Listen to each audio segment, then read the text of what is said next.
Yo, what is good? My anime faithful, what is good, yo? Guys, holy crap, this episode of Infinite was, how do I put this? Great! Um, Not only do we see just what it's like with higher ups or like the top of the top using everything they pretty much had, and not only everything they had, but just giving us a good showcase that this show shouldn't have so much straightforward wins and losses. Hopefully, anyway. This is just a sign of relief for me because it's like, holy crap, a lot went into this battle, and after even a lot went into this battle, it's very easy to kind of misinterpret some of the things that was going on, even though there was a whole lot of explaining, which I feel like was happening because it's more of a uh, tactical battle. Every move they were doing had a reason.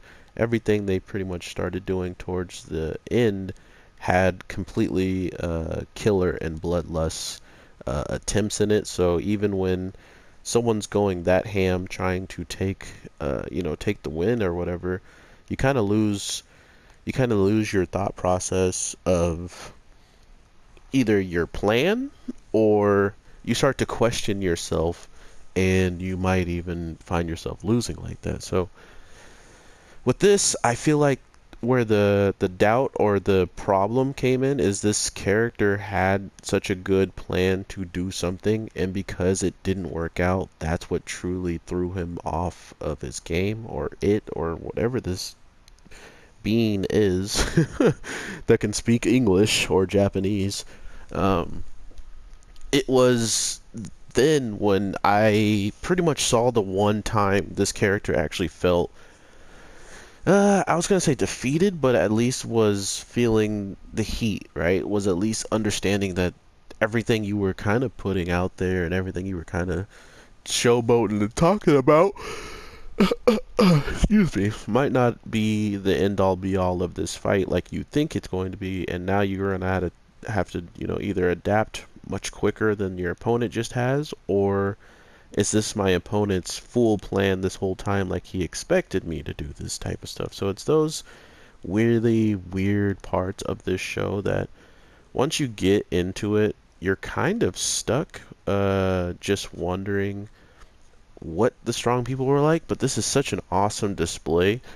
Not only do they give us like this very cool drawn out fight where it seemed like it should have gone either way at the end of the day, um, but they also went as far to just be like, hey, we're now going to show you that everything you've seen in this battle can only be seen because we allowed you to see it.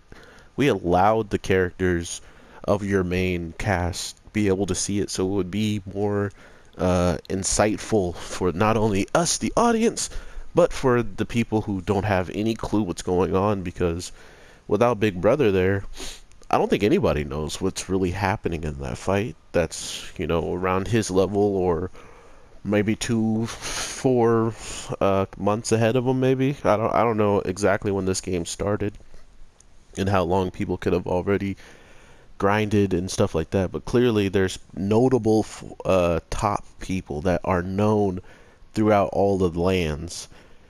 So with that type of stuff usually grows over time. It could happen overnight. I've seen it happen in some animes where just someone does one thing and it reaches across like the whole world.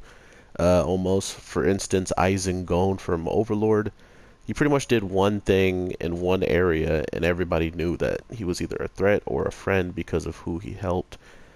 This seems more or less like the opposite. Like, this is just, hey, these guys are ridiculously powerful. You ran into them in a PvP area where they can attack you without saying anything. You're dead, and that's just something they get to gloat and hold over people's heads. Not only that, it's clear to me that it's just like this fight. Like, I can't really beat this computer because she has so many moves and different things that my character just can't do. If I'm getting knocked in the air, I can't just get out of it because I want to and I don't want to take the damage anymore. I have to take it.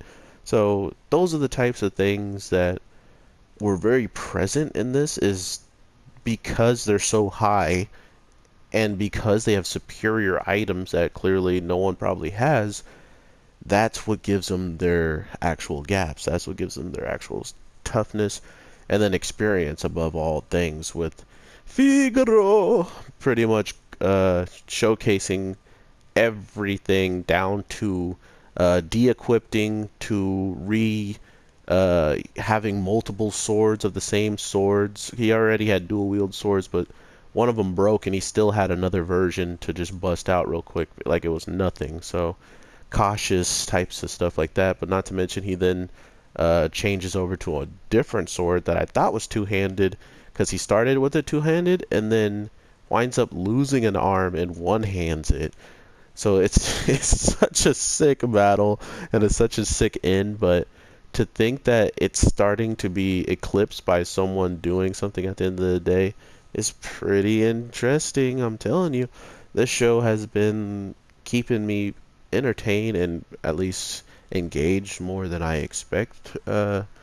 Most like shows that are video games and usually just have an overpowered character that just slaps through the whole game, which, I mean, I'm not saying this guy doesn't slap through all the game, but he at least seems like he struggles and has a hard time, even with the abilities he's granted. They don't seem like they're game breaking. Kind of like wearing some equipment that doubles your stats, and then this man also takes it off. I don't know why his embryo, like his superior one's like inside of his body as his heart. Maybe he chose to do it just for this fight, or maybe that's just how it is. It would explain maybe also why he's a vampire, pretty much. Like he has vampire teeth. Maybe it's just a characteristic choice, or just like the ears our main character got. It's something that can just pop up. You know, someone can actually give it to you, or I don't know. I'm really interested in hearing more about this guy. Not only was it ridiculously hype, but the barrier that they were inside fighting of slowed it down for us to see, and for some reason was even capable of freezing him like pretty much in time. So now we lost one of our superiors that could have just popped some healing potions. Man lost an arm in a fight, but he could have healed himself with a mega potion or a high potion from Final Fantasy VII. Yes, I played the remake demo. Yes, I'll be having that game. I don't know if I'll ever stream or show it in the background, but I'll be playing it. But with that, it just kind of gives you an idea of how much of a threat he would be. He had lost an arm in this battle, and the guys had watched it and, you know, experienced everything he did in there, so they should know about what he can do. But it's not about knowing what he can do as much as being capable of even keeping up with them, seeing how they had to slow down the speed in this barrier for us and people in the game who are strong to keep up with. So yeah, awesome stuff. The brother is super insightful when it comes to just the abilities, the weapons. So his knowledge and his time in this game has to be immense, or he has some weird special ability where he can remember things really good.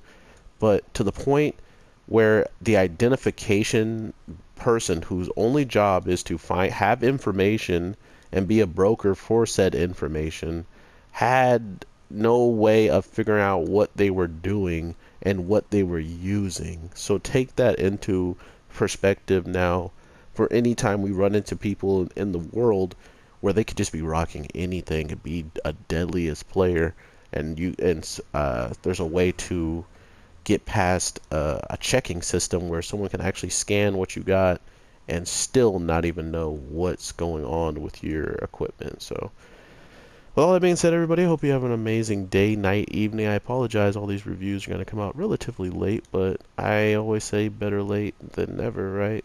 This channel could just die and be no videos, and I watch all these animes by myself and talk to whoever I talk to, but instead I just want to get these videos out as when I can, however I can. So with that being said, take care and peace.